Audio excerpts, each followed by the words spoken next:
Mga kwentong sumasa inyo, mga damdaming sumasa puso. Kasama si Tony Aquino. Sumasa puso.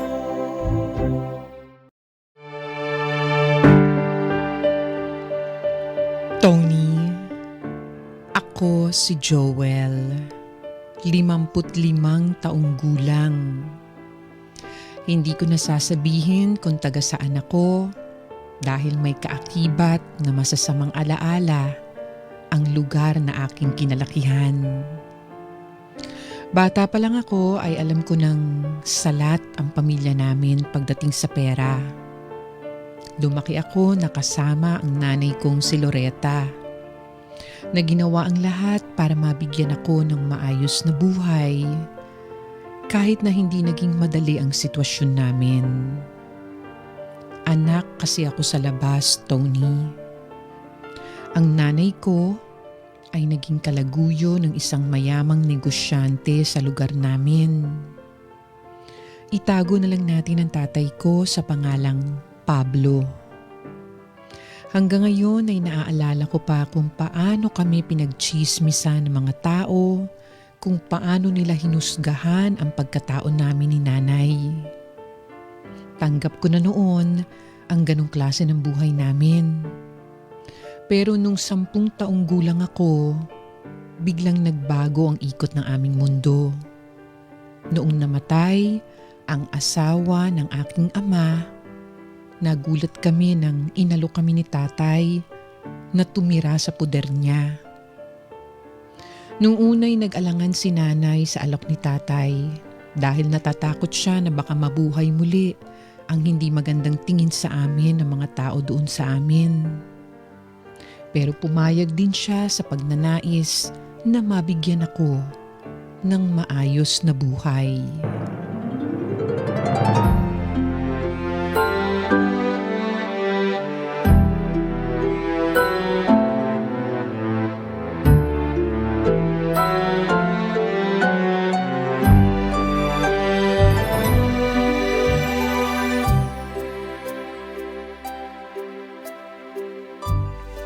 Nay, totoo ba yung narinig ko? Kukunin na tayo ni tatay? Anak, nariyan ka pala. Kanina ka ba dyan? Akala ko nasa labas ka't naglalaro. Kanina pa po ako nakauwi. Nay, totoo po ba? Lilipat na tayo sa bahay nila tatay? Tama ang mga narinig mo, anak. Iiwan na natin ang maliit na tirahang ito at sasama na tayo sa tatay mo. Ibig po bang sabihin makakasama ko na yung mga kapatid ko? Oo, anak. Ngayong nandito ka na, simulan na nating mag-ayos ng gamit natin.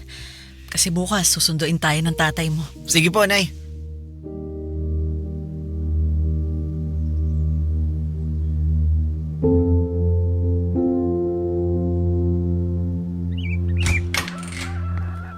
Nay, ganda nitong bago nating bahay. Hindi ko alam na dalawa pala bahay ni tatay. Yaman pala niya. Ang sabi sa akin ng tatay mo, itong bahay na ibinigay niya sa atin ay dati nilang tirahan noong bata pa lamang sila. Dito sila lumaking magkakapatid. Talaga po ba? Pero Nay, di po ba tayo titira sa malaking bahay nila tatay? Hindi ko alam eh. Baka hindi na muna sa ngayon. Mas mabuti na siguro itong ganito na nakabukod tayo, anak. Mahirap din kasing ipagsiksikan natin agad ang mga sarili natin sa pamamahay nila, lalo't kamamatay lang ng nanay ng mga kapatid mo. Pero gusto ko pong tumira sa malaking bahay ni tatay, Nay. Gusto ko rin po maranasang tumira sa bahay na may 2 palapag at maraming kwarto. Pwede ka namang dumalaw sa kanila kung gusto mo. Malapit lang naman yung bahay nila mula rito. Kapit-bahay lang natin sila. Loretta! Loretta, nandiyan na ba kayo? Si tatay po yata yun. Tay, magandang umaga po. Magandang umaga rin, anak. Pablo, ikaw pala. Ang aga mo namang pumarito. May kailangan ka ba? Wala naman. Gusto ko lang kamustahin ng anak ko. Ayos ba kondisyon niyo rito sa bago niyong bahay? Oo naman. Kung ikukumpara sa dati naming tirahan, hindi hamak na mas maayos tong binigay mong tirahan para sa amin. Mabuti naman kung ganon. Pasensya na kayo kung di ko pa kayo makukuha sa mismong bahay ko ha. Ayoko lang din mabigla yung mga anak ko sa pagbabago. Huwag mo nang isipin yun. Mas makakabuti na rin siguro para sa lahat na nakabukod kaming dalawa ni Joel. Mas gugustuhin ko na yun kaysa nakatira tayo sa iisang bubong kasama ang mga anak mo. Ang totoo mong pamilya. Totoo ko rin kayong pamilya, Loretta. Huwag mong isipin na may linyang namamagitan sa inyo at sa amin. Simula ngayon, isang pamilya na tayo, ha? Alam mo kung ano ang ibig kong sabihin, Pablo.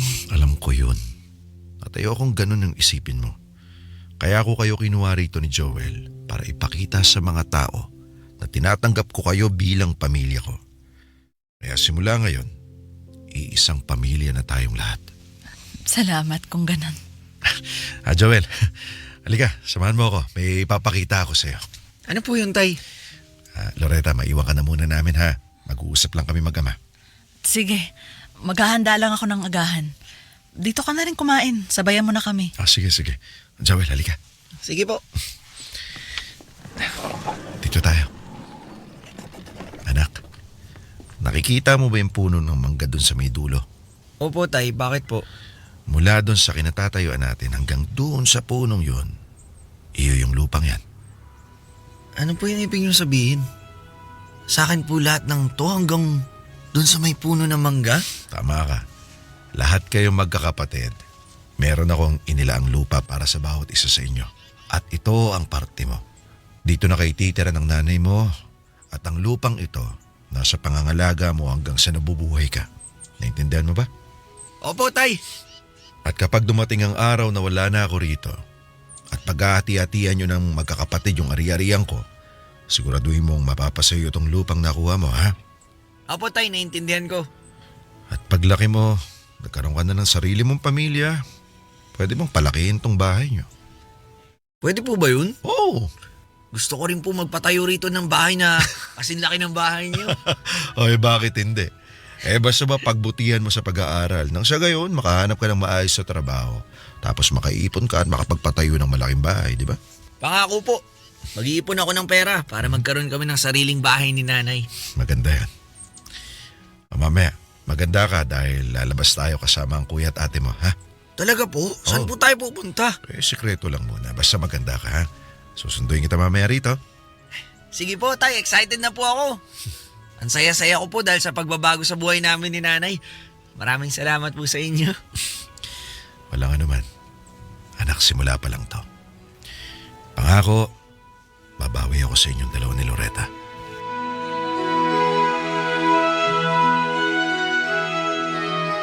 Tony, dekada 80 pa lamang noon. Kilala si tatay sa lugar namin dahil sa mga negosyo nito. Meron siyang restaurant na minanapan niya mula sa kanyang mga magulang. Bago pa man ako dumating sa eksena, meron na siyang 2 anak na parehong lumaki sa maginhawang buhay. Kabaligtaran nitong naging buhay ko na namuhay sa kahirapan. Naranasan kong magtipid sa ulam dahil kailangan namin itong paghatian ni nanay. Ang suot kong tsinelas, kailangan pang itali dahil wala kaming perang pambili ng pamalit nito. Ganoon kami kahirap noon, Tony. Alam kasi ng legal na asawa ni tatay ang tungkol sa amin. Kaya bantay sarado nito ang bawat kusing sa bulsa ni tatay. Kaya gustuhin man kaming tulungan ni tatay ay hindi niya magawa ng maayos. Dahil baka mamaya maghurumentado ang kanyang asawa noon. Guminhawa lang ang buhay namin simula noong lumipat kami sa puder ni Tatay Pablo. Yun nga lang, hindi madali ang naging pagtanggap sa amin ng pamilya nito. Lalo na ng mga kapatid ko sa ama na noon ay kami ang sinisisi kung bakit nasira ang kanilang pamilya.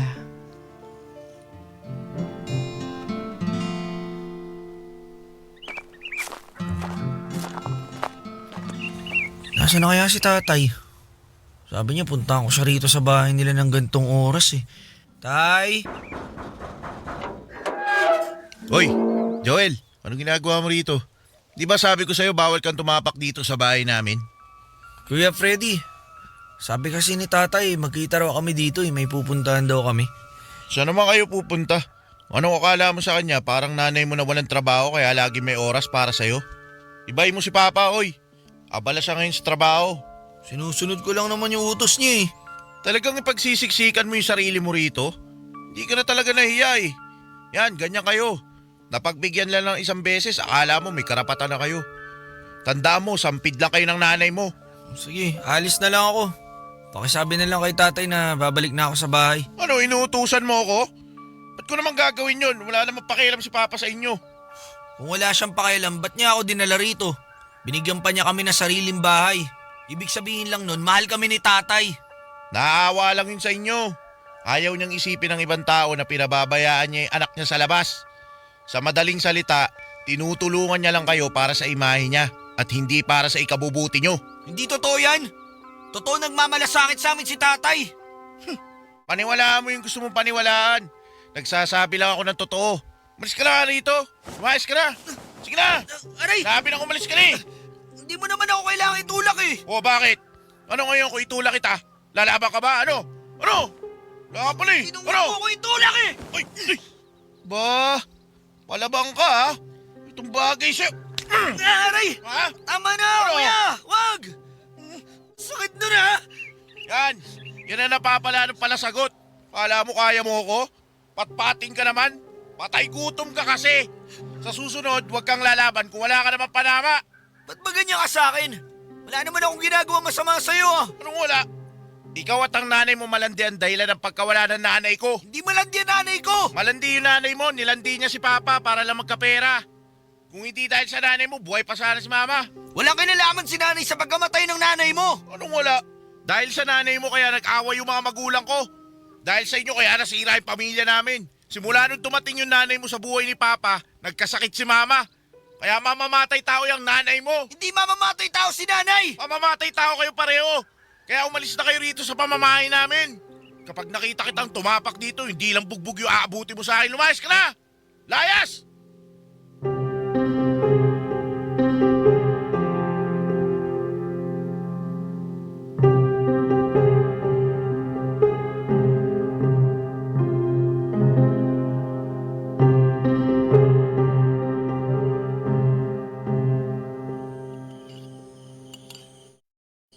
Joel, hindi mo ba gusto yung ulam na niluto ko para sa'yo? Hindi po ako gutom, Nay. Bakit naman? Kung kailan nakakapagluto na ako ng masasarap na ulam, saka ka naman walang ganang kumain. Busog pa po kasi ako. Busog? Kahit nga merienda, hindi ka kumain eh. Baka mamaya bigla kang gutumin dyan. Sige na, kumain ka na kahit konti lang. Ayoko po, Nay. Sige na, Joel. Teka, ano yung nasa braso mo? Wala po. Patingin nga. Pasaba yan? Joel, saan mo ito nakuha? Bakit may pasa ka sa braso? Wala. Nahulog lang po ako. Kahapon yan, nung umakyat ako sa puno ng mangga. Naku naman. Mag-iingat ka kasi sa susunod, ha? Tsaka ilang beses ko na bang sinabi sa'yo na huwag ka nang umakyat sa mga puno. Paano kapag napilayan ka? Ako po, Nay. Pasensya na po. O sige, kumain na tayo. Nay, may tanong po ako. Ano yun? Paano po kayo nagkakilala ni tatay? Bakit mo naman natanong ang bagay na yan? Gusto ko lang po malaman. Ganito kasi yan. 20 anyos lang ako nun. Nakapasok ako bilang tagahugas ng pinggan sa restaurant ng tatay mo. Tapos, doon na kami nagkakilala. Mahal niyo po ba si tatay? Oo naman. Mahal ko ang tatay mo. Kahit po may asawa na siya? Oo. Minahal ko siya kahit may asawa na siya. Pero alam ko ang lugar ko noong panahon yun. Alam ko na mali ang nararamdaman ko para sa kanya. Anak, nakagawa kami ng kasalanan ng tatay mo. Isang kasalanan na ang epekto ay sabay naming pinagdusahan. Pinagsisihan na namin ang nangyari at marami kaming natutunan doon bilang isang tao. Kaya sana wag na nating balikan ang nakaraan. Tapos na yun eh. Gusto ko lang po sanang maliwanagan, Nay. Maliwanagan saan? Bakit di maganda ang tingin sa akin ng mga tao? Kahit wala naman po akong ginagawang masama. Bakit anak? Ano bang sinasabi sa'yo ng ibang tao? Wala po yun, Nay. Huwag niyo na pong isipin yung sinabi ko. May nangyari ba? May nagsalita ba ng masama sa'yo? Wala po. May nangantsaw ba sa'yo? Umaway? Wala po. Magsabi ka ng totoo. Wala po, Nay. Hindi po ako nagsisinungaling. Anak, wala kang kasalanan sa nangyari. Lagi mong tatandaan na hindi ka mababang tao dahil lang nabuo ka sa pamamagitan ng isang bawal na relasyon. Oo, mali ang nagawa namin ng tatay mo pero kailanman hindi naging mali ang pagdating mo sa buhay ko. Para sa akin, isa kang biyaya na nagbigay sa akin ng malaking aral sa buhay. Kaya huwag mo nang isipin kung ano man ang sinasabi ng iba sa'yo. Hindi silang magdidikta kung sino ka. May sarili kang pagkatao. Maganda ang kinabukasang naghihintay sa'yo. At marami kang pwedeng gawin at mararating sa buhay mo. Naiintindihan mo ba? Opo. Sige na. Kumain ka na para makapagpahinga na tayo. Bawal ang nagsasayang ng pagkain. Magagalit ang Diyos. Sige ka.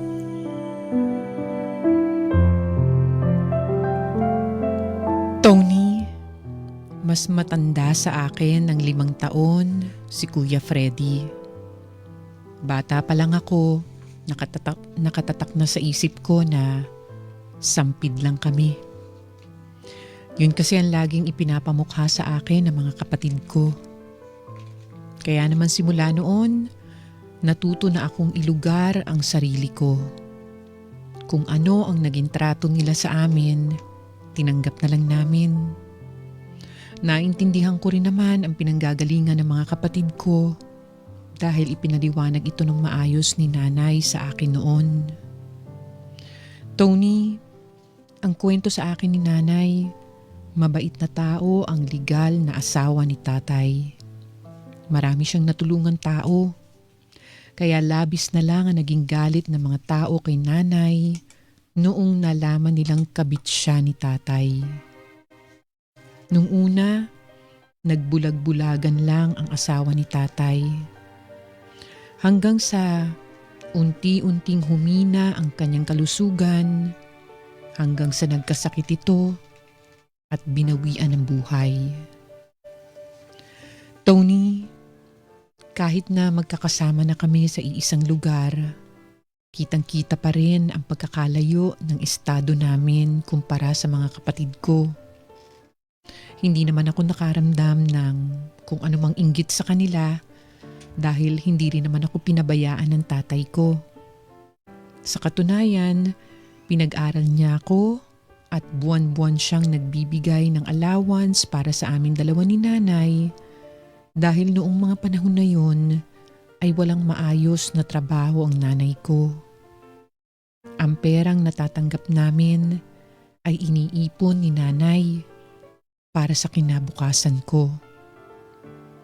Ganon ang buhay naming mag-ina. Ang buhay ng mga nakikiapid.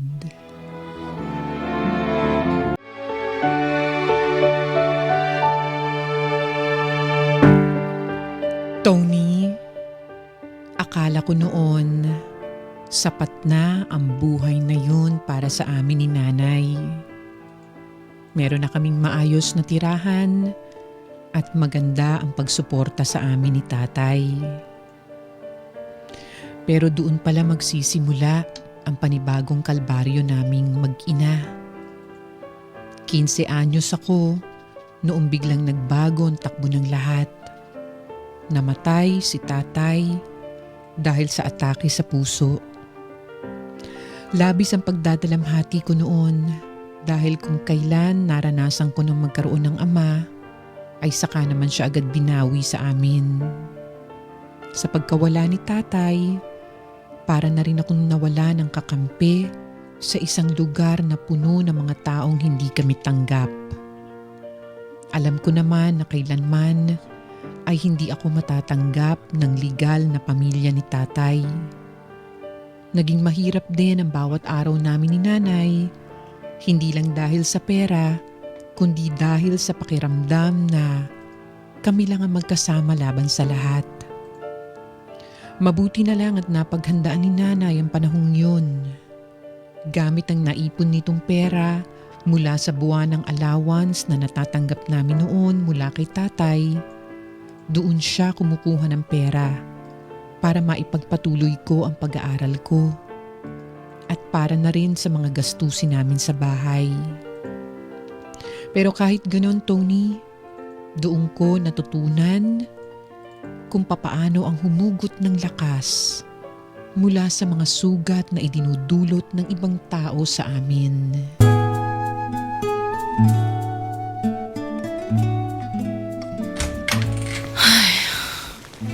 Oh, Nay, nakauwi na po pala kayo. Kumusta yung nilakad niyo? Wala pa rin ako mahanap na trabaho sa bayan eh. Kung meron man, hindi naman ako kwalipikado. Huwag po kayo mag-alala, Nay. Makakahanap din kayo ng trabaho. Ang hirap talaga kapag hindi nakapagtapos ng pag-aaral. Kaya ikaw anak, ipagpatuloy mo yung pag-aaral mo para hindi ka matulad sa akin. Naintindihan mo? Apo, Nay. Maupo na po kayo. Patapos na po itong niluluto ko para makakain na tayo ng pananghalian. O sige, tulungan na kita dyan. Ano ba yung niluto mo? Gulay po, galing sa bakuran. Tikman niyo po kung maayos yung timpla. Sige nga.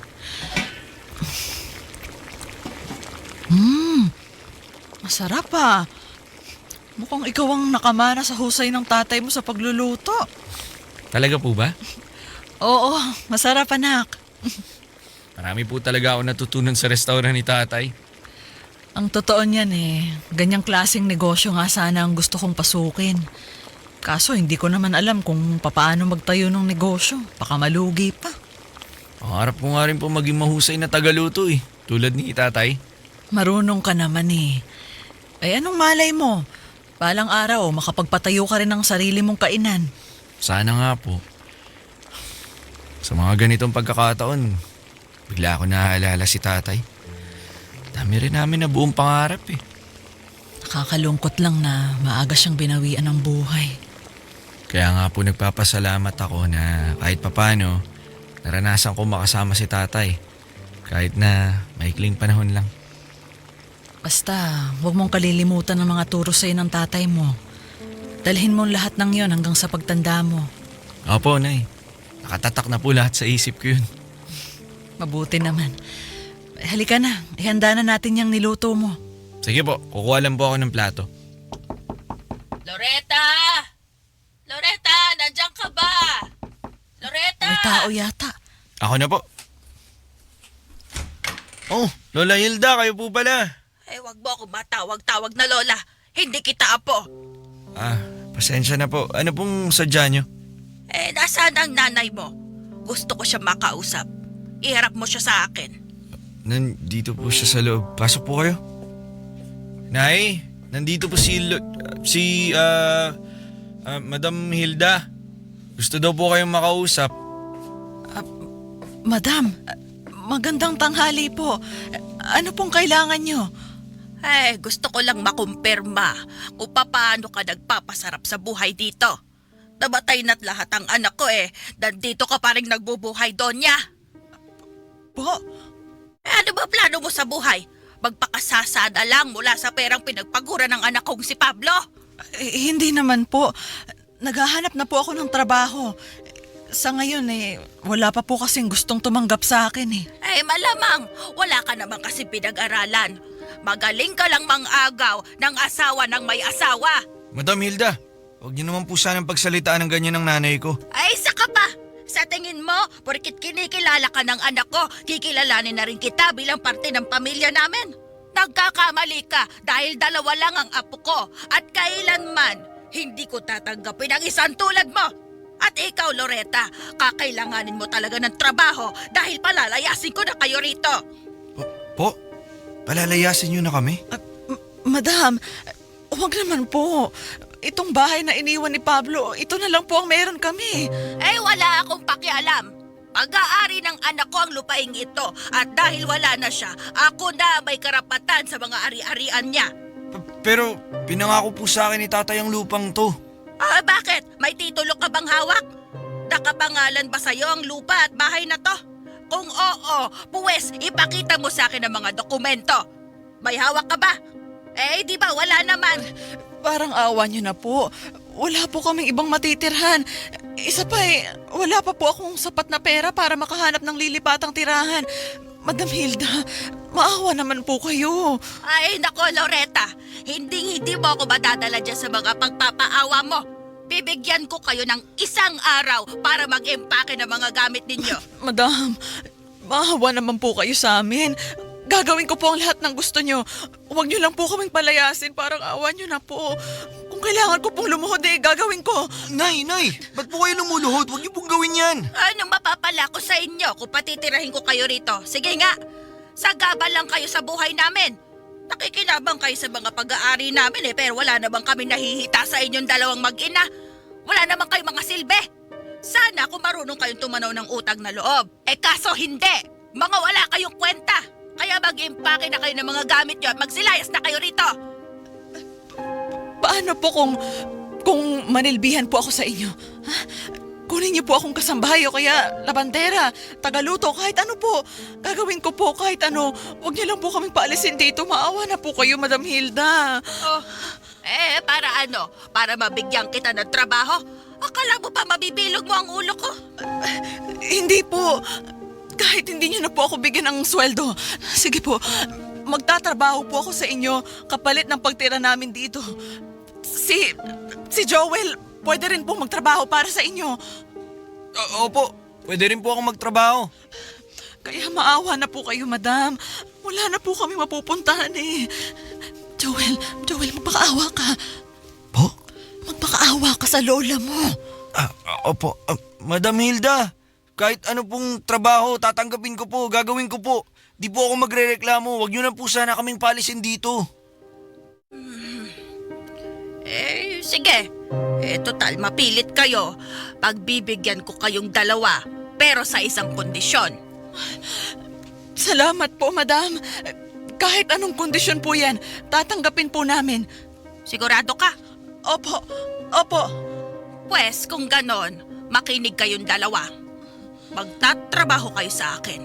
Pero ni isang kusing wala kayong matatanggap.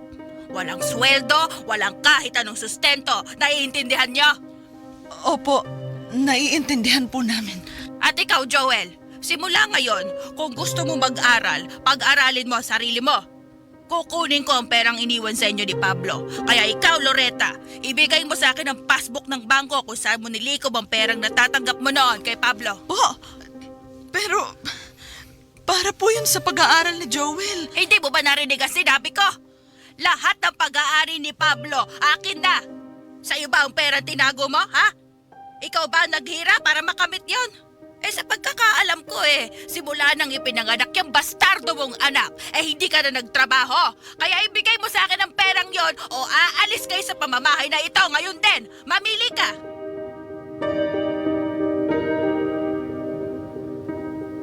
Tony, simula noon, naging sunod-sunurang kami ni nanay sa babaeng dapat ay itinuturing kong lola. Mistulang naging kasambahay si nanay. Ako naman bilang all-around boy. Kahit anong ipagawa, ginagawa ko mula sa paglilinis hanggang sa pagbubuhat at pagkumpuni ng mga kung ano-anong gamit. Madalas din akong isama sa mga nangangatay ng kambing at baboy na siyang niluluto para sa restaurant na iniwan ni tatay na kalaunan ay minana ni Kuya Freddy. Nasa high school na ako noon. Nasanay akong magtiis sa pagod at gutom. At kahit gano'n na hindi ako nagreklamo. Dahil alam ko na ang kapalit nito ay libreng pagkain at tirahan. Wala kaming sweldo, wala ring karapatang magreklamo. Alam namin ni nanay na nakikitira lang talaga kami. At kahit masakit, pinili naming manahimik at magtiis. Lumipas ang maraming taon, namatay na rin ang lola ko na malupit sa amin ni nanay. Meron na rin kanya-kanyang pamilya ang dalawa kong kapatid noon. Sakalang pinaghati-hatian ang mga ari-arian ni tatay. Hindi na ako umasa pa na may matatanggap akong malaking mana. Sapat na sa akin ang maliit na lupang kinatitirikan ng aming bahay na ibinigay sa akin ni tatay noong bata pa lang ako.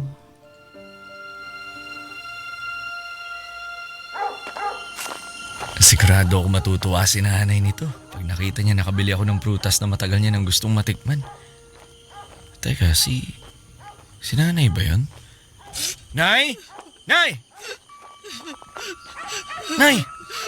Ba't po nandito kayo sa labas? Tsaka ba't kayo umiiyak? Bakit nandito sa labas yung mga gamit natin? Anak, pinapaalis na tayo rito sa bahay. Ano? Sino nagpapaalis sa atin? Mabuti naman, Joel. Nakauwi ka na rin sa wakas. Hindi na kita hinintay. Pinag-utos ko nang ilabas itong mga gamit niyo sa bahay. Anong ibig sabihin nito, Kuya Freddy? Ba't niyo kami paalisin sa sarili naming pamamahay? Ano sarili pamamahay? Sino nagsabi pag-aari niyo yung bahay na to? Dito na ako lumaki. Sa akin binili ni tatay ang bahay na to. Sa'yo? Naibang ka na yata eh. Sa pagkakatanda ko, sa akin nakapangalan ng lupang kinatitirikan ng bahay na to. Kaya kung ano man yung nakatayo sa lupang to, akin to. Sa akin ang lupang to, kuya. Bata pa lang ako, binigay na sa akin ni tatay to. Talaga ba? Bakit? May patunay ka ba? Bakit ako maniniwala sa mga pinagsasabi mo? Totoong sinasabi ko, si tatay mismo nagsabi sa akin. Eh di pues, patunayan mo. Maglabas ka ng katunayan na pag-aari mo tong lupang kinatatayuan natin ngayon. Wala akong malalabas na kahit na anong patunay, pero... Eh di nagsisinungaling ka nga. Sa bagay, kanino ka pa magmamana kundi sa nanay mong mga agaw din? Huwag mo nga idamay dito si nanay. Joel, huminahon ka lang. Hindi, nay eh. Di na makatarungan tong ginagawa nila sa atin. Freddy, pag-usapan naman natin to ng maayos. Hindi na natin kailangan mag-usap. Sobra-sobra na yung palugit na binibigay ko sa inyo eh. Kung si Lola naaawa sa inyo, pues ako hindi. Dapat matagal ko na nga itong ginawa eh. Hindi ako papayag sa gusto mo mangyari. Hindi kami aalis dito. O ano, magmamatigas ka. Kung ako sa'yo, sumunod ka na lang sa gusto kong mangyari. Wala ka naman laban sa akin, Joel eh. Ibinigay nga sa akin ni tatay ang bahay na to. Kaya nga pinaglalaban ko eh. Huwag ka na umasa. May hawak na nga akong titulo. Bigyan mo lang kami ng araw para makahanap ng malilipatan. Maawa ka naman sa amin. Isang araw lang, ha? Pangako, bukas na bukas din. Aalis na kami rito. Bigyan mo lang kami ng konting panahon para ayusin ang mga gamit namin. Sige na naman, Freddy. Maawa ka naman sa amin. Sige. Baka sabihin nyo naman, napaka-demonyo ko. Sige na, pagbibigyan ko na kayo. Bukas ng tanghali. Dapat wala na akong makitang mga gamit nyo dito, ha? Maraming salamat. Hoy, bukas ng tanghali, ha? Oo. Kakaarmahin ka rin sa pinaggagawa mo. Ano sabi mo? Joel, Wala. Ang sabi ko, salamat sa awa mo. Walang anuman. Makatao naman ako eh. Makataong humaharap kahit sa mga asal hayop.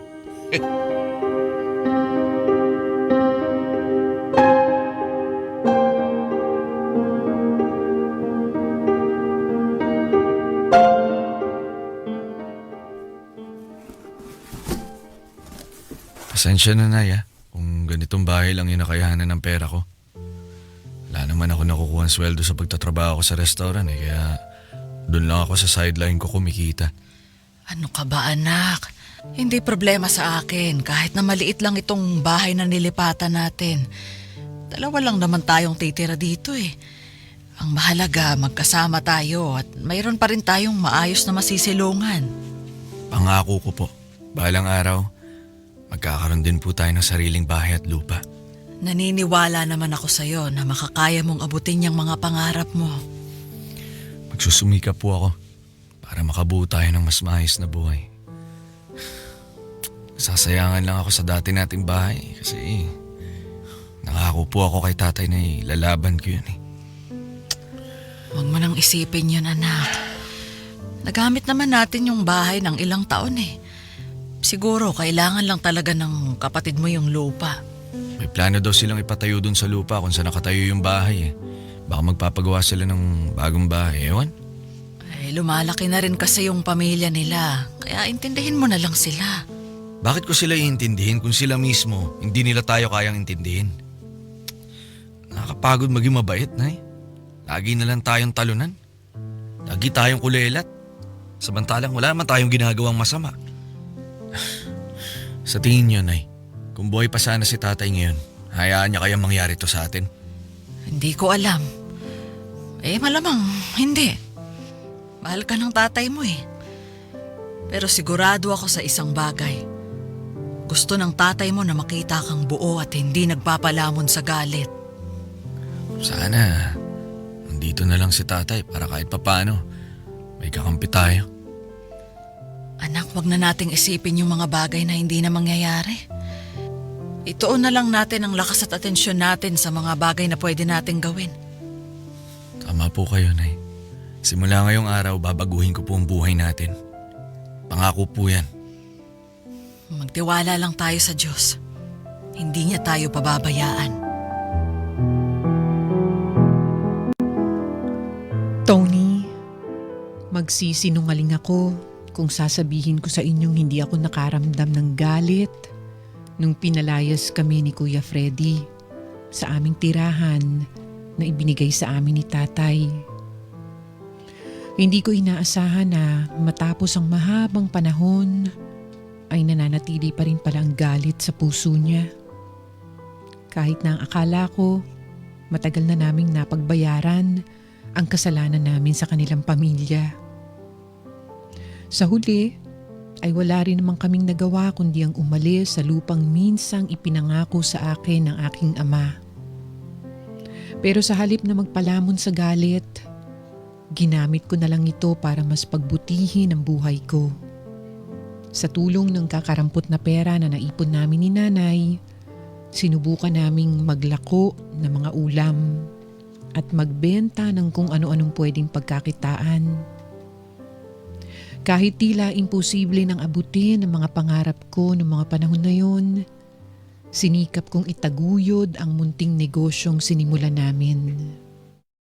Araw-araw kaming gumigising ng maaga ni nanay para magluto, magbalot at maglako ng ulam. Sa kabila ng mga paghihirap na yun, ay mas tumitibay ang loob ko. Nakakayanin ko, namin ni nanay, ang sunod-sunod na mga pagsubok. Tony, lumipas pa ang panahon. Gamit ang kinikita namin mula sa munti naming karinderya at ang sinasahod ko mula sa hardware store, ay sinubukan kong bumalik sa pag-aaral. Hanggang sa dumating na rin ako sa yugto ng aking buhay kung saan ay bumuo na rin ako ng sarili kong pamilya. Nagkaroon ako ng 2 anak sa asawa kong napakabait at mapagmahal. Doon na rin nagsimula ang tuloy-tuloy na pag-angat ng buhay namin. Mahabang panahon at masalimuot man ang pinagdaanan ko, malaki pa rin ang pasasalamat ko dahil sa wakas, ang matagal naming pinapangarap ay unti-unti na ring natupad. Pero Tony, habang patuloy na gumaganda ang takbo ng buhay namin, kabaligtaran naman ang nangyari sa buhay ni Kuya Freddy. Wala na akong naging balita sa naging buhay ng kanyang pamilya simula noong pinalayas niya kami ni nanay. Kaya laking gulat ko nung muli kaming magkitang dalawa.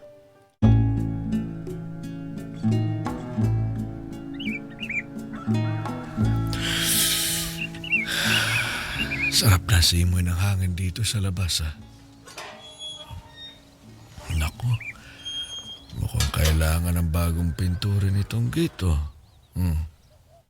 Ano kayang magandang ipintura dito? Bagay kaya kung itim para maiba naman?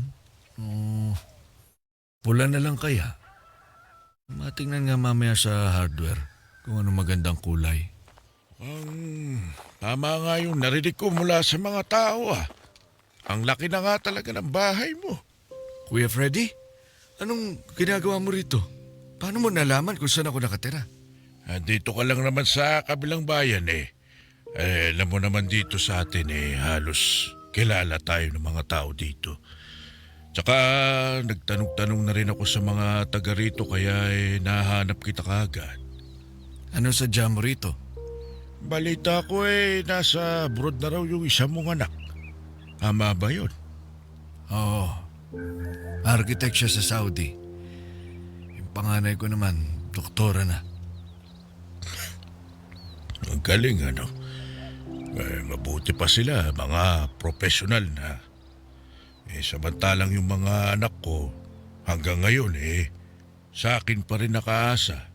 Mga batugan Hindi mo pa sinasagot yung tanong ko. Anong ginagawa mo rito? Nagpunta ka ba rito para manggulo na naman? Relax ka lang. Wala naman akong intensyong manggulo sa buhay mo Nangungumusta lamang ako Paano mo nalaman ang tungkol sa mga anak ko? Tagal na natin di nakakapag-usap pero parang may alam ka sa buhay namin Nakipagkwentuhan ako sa kapitbahay nyo habang inaantay kita. Wala, interesado lang naman akong malaman kung paano yung naging takbo ng buhay mo. Katulad nga na sinabi mo, tagal na nating hindi nagkikita. Ito ang buhay ko ngayon. May sarili na kaming bahay at lupa. Payapa na kami ni nanay. Kung ganon, masaya ako para sa iyo, Joel. Salamat. Kung wala ka nang iba sasabihin, mauna na ako sa loob. Teka, sandali lang. Ang totoo niyan, kakahiyaman pero kakapalan ko na yung mukha ko. Joel, nangangailangan kasi ako ng pera ngayon Baka sakali lang ako kung may extra ka pa ba dyan. Pahiramin mo naman ako. Kailangan ko lang talaga di bale, pangako. Ibabalik ko rin kagad kapag nagkaroon na ako ng pera. Ba't sa akin ka humingi ng tulong? Si Ate Florence nasa Canada na. Hindi hamak na mas marami siyang pera kumpara sa akin. Bakit hindi ka sa kanya magpatulong? Hindi na kami nag-uusap ng kapatid kong yun. Hindi niya na ako pinapansin. Bakit naman? May nangyari ba? Dahil sa away pera, patong-patong na rin kasi yung utang ko sa kanya Hanggang ngayon, hindi ko pa nababayaran. Utang? Ba't ka naman magkakautang? Nagkaroon lang talaga ako ng matinding problema, kaya yun, nangangailangan ako. Hindi ko inaasahan na darating yung araw na ikaw ang hihingi ng tulong sa akin. Ano nangyari sa negosyo mo? Hindi ba't malawak yung lupang namana mo mula kay tatay? Bakit hindi mo ibenta? Nagawa ko na yan. Nakapangalan na sa ibang tao yung lupang galing kay tatay dahil naibenta ko na yun. Pati yung yung rest house, wala na rin yun. Yung restaurant, matagal na nagsara, nalugi. Wala na nga rin kami sasakyan Sumakay na lang ako ng bus papunta rito. Alam mo, kuya, di ko alam kung maaawa ba ako sa'yo. Magagalit Ang dami mong hawak noon. Lupa, negosyo, pangalan, tapos ngayon parang sa isang iglap, nawala lahat. Kasalanan ko rin naman. Walang ibang dapat sisihin kundi sarili ko lang din. Paano ba nauwi sa ganito yung sitwasyon mo? Nalulung ako sa sugal. Hanggang ngayon, marami pa akong pinagkakautangan. Hindi ko na nga alam kung saan ako hihingi ng tulong. Kaya Ikaw na lang talaga yung inaasahan ko, Joel. Wala akong maitutulong sa'yo, kuya. Pasensya na. Baka naman kahit konting tulong lang. Hawa ka naman sa akin. Yaman mo na ngayon, oh. Baka naman may kaunti ka pang naitabi dyan. Hindi kita mapapahiram. Hindi dahil wala akong pera, kundi dahil hindi pa ako handang magbigay ng tulong sa'yo. Hanggang ngayon ba may galit ka pang nararamdaman sa akin? Matagal na panahon na yung nangyari. Kalipas na yun. Sana naman makalimutan mo na. Madaling sabihin, pero hindi mo alam kung anong hirap ang pinagdaanan namin ni nanay noon dahil sa'yo. Kung ganon, patawad. Sana mapatawad mo ko sa lahat ng kasalanang nagawa ko sa iyo noon, Joel. Kalimutan na natin yung nakaraan. Wala ka namang ibang magagawa kundi humingi ng tawad. Kasi may kailangan ka sa akin. Pero ni minsan ba, nung may yaman ka pa? Nung nasa iyo pa ang lahat? Minsan ba naisip mo kami ni nanay? Na kailangan din namin ng tulong? Ng suporta? Ng kahit respeto at pagkakakilala lang? Hindi ba? Itong nangyayari sa iyo, kuya. Siguro, karma na rin to. Para matuto ka sa buhay. Natuto na ako. Sobrang lalim na ng kinasasadlakan ko ngayon para hindi pa ako matuto sa mga kamali ang nagawa ko. Alam ko naman na hindi ako naging mabuting tao sa inyo ni Aling Loretta, pero ito gusto kong malaman mo. May kailangan man ako sa iyo o wala, humingi ako ng kapatawaran sa lahat ng nagawa ko. Kaya sana naman mapatawad mo ako, Joel. Kahit na lumuhod pa ako ngayon dito sa harapan mo, gagawin ko yun. Basta mapatawad mo lang ako. Tony, hindi ko inasahan na darating ang araw na magkakapalit kami ng mundo ni Kuya Freddy. Noon ang pangarap lang namin ay makaraos sa susunod na araw. Ngayon, ibang-iba na ang sitwasyon. Ang mga anak ko ay nabubuhay na rin sa sarili nilang pinaghirapan at hindi na umaasa sa amin. May kanya-kanya na silang direksyon at bilang ama, sapat na sa akin ang makita silang matatag at marangal. Sa puntong ito ng buhay ko, wala na akong mahihiling pa. Hindi na ako humihiling ng yaman o pagkilala. Ang natitira na lang na layunin ko ay ang maibigay ang buhay na nararapat para sa aking ina. Ang buhay na matagal niyang ipinagkait sa sarili niya para lang maitawid ako. Kung may saysay man ang lahat ng pinagdaanan ko, yun ay para masiguro na sa huli ay maramdaman ni nanay na hindi na sayang ang lahat ng kanyang sakripisyo para sa akin.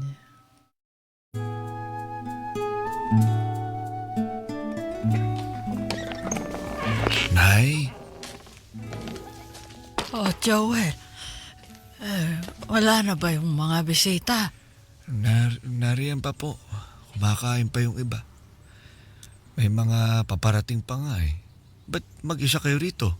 Kayo yung bida ngayong araw pero nagtatago kayo rito sa likod bahay. Nagpapahangin lang ako. Saka gusto ko lang munang mapag-isa para makapagpasalamat ako sa araw na to. Nay, kilala ko po kayo.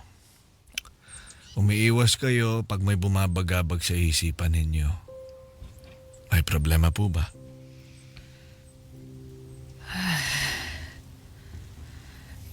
Hindi ko lang magawang magsaya ng masyado ngayon. Bakit naman? Naisip ko kasi yung tungkol kay Freddy. Si Kuya Freddy? Bakit po? Bumalik na naman ba siya rito? Nagkausap na ba kayo? Opo, nung nakaraang araw, umihiram nga sa akin ng pera. Naghihirap na raw sila ngayon eh. Nilustay ba naman ang buong yaman nila sa sugal eh? Pinahiram mo ba siya ng pera? Bakit ko po siya tutulungan? Kung ni katiting na awa eh hindi niya maibigay sa atin noon. Anak, hindi ba't ang sabi ko sa'yo kapag may nangangailangan, tumulong ka sa abot ng makakaya mo. Nay, si Kuya Freddy ang pinag-uusapan natin. Makalimutan mo na ba ang ginawa niya sa atin? Hindi naman.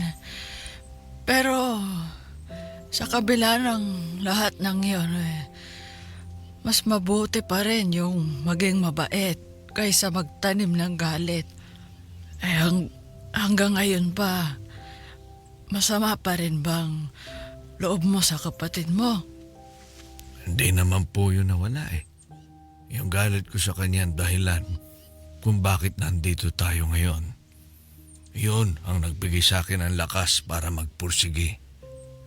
Mabalik tayo sa pinag-uusapan natin. Huwag mo sabihin pati sa'yo, humihiram siya sa'yo ng pera. Pinisita ako kahapon ng mga anak niya. Gano'n na nga. Humihiram sila ng pera. Pati ba naman mga anak gagamitin para makautang? Nako, Nay, isa ring rason kaya hindi ko pinahiraman ng pera si Kuya kasi alam kong gagamitin niya lang yun sa sugal. Ibang taong adik sa sugal. Babalik at babalik yun sa bisyo, lalo na kapag nakahawak na naman sila ng malaking halaga ng pera. Anak, may sakit ang Kuya Freddy mo. May sakit? Ano daw ang sakit niya? May cancer siya. Kahapon isinugod siya sa ospital.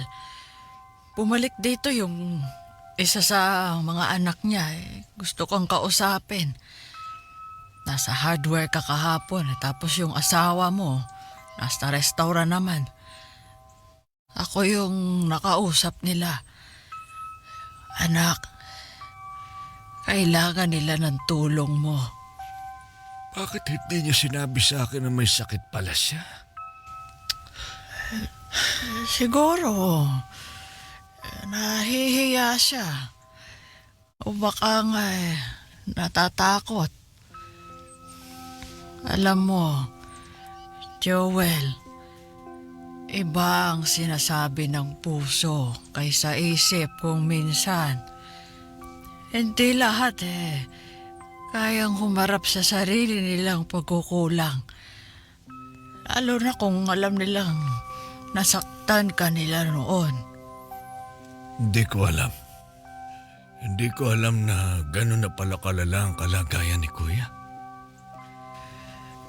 Alam kong nag-aalala ka sa kanya.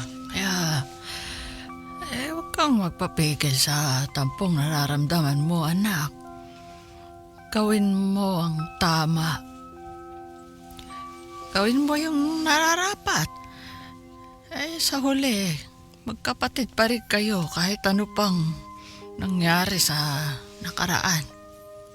Sige, ako na pong bahala kay Kuya. Tutulungan ko siya. Basta ipangako nyo na huwag nyo nang problemahin ito nangyayari sa kanya. Ha? Matanda na rin kayo, Nay. Hindi maganda sa kalusugan yung nag-aalala ng labis. Tsaka birthday nyo ngayon. Gusto ko sana masaya kayo ngayon. Basta ba't nangangako ka na tutulungan mo ang Kuya Freddy mo, mapapanatag na ang puso ko. Tony, ilang buwang nilabanan ni Kuya Freddy ang kanyang sakit. Pero sa kasamaang palad, bumigay rin ang kanyang katawan. Bago pa man yun nangyari, ibinigay ko sa kanya ang aking kapatawaran. Maski ako ay humingi rin ng tawad sa sakit na naidulot namin ni Nanay sa kanilang pamilya noon. Hindi ko na binilang kung sino ang may kasalanan. Ang mahalaga sa akin ngayon ay kung paano ko gagamitin ang biyayang ibinigay sa akin. Hindi para gumanti, kundi para tumulong. Tony, kung may natutunan man ako sa buhay, ito yung hindi nasusukat ang isang tao sa mga pagkakamali at pasakit na pinagdaanan nito, kundi sa kung paano nito piniling tapusin ang kwento. At sa dulo ng lahat ng ito, payapa ang puso ko dahil pinili ko na maging mas mabuti para sa pamilya ko, para kay nanay, at para sa sarili ko. Hanggang dito na lang at salamat sa pakikinig sa aking kwento. Sumas sa puso, Joel. Sumasa Puso sa Super Radio DZBB. Kasama si Tony Aquino. Sumasa